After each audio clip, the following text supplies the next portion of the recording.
Hi hello నమస్తే. ముచ్చటేందంటే ఇగో మనోడు చూడు పెద్ద ఫ్యాడ్ పట్టుకొని వచ్చిండు పొద్దుగానే ఏదో డ్రాయింగ్ ఇస్తా అని చెప్పేసి. నువ్వు వీడు మళ్ళీ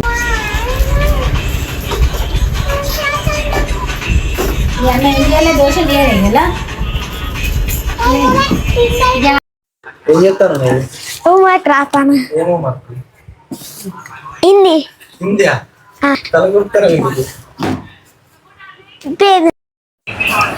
ఇదేంటిది? అది ఎవరు రాసిండు? ఎవరు రాసిరు? అది నీది రాసింది నీకు అర్థమవుతుందా? ఎప్పుడు ఏం రాసిందా మరి స్కూల్లో చెప్పినప్పుడు మేడం? ఇది ఒకసారి చూపెట్టాలి. ఏంటిది చెప్పు. ఫస్ట్ ఏంటిది? హిందీయా? ఇది హిందీలో ఏంటిది? తెలియదు. ఇంగ్లీష్లో తెలియదు. ఏది తెలియదు. రాసినావా?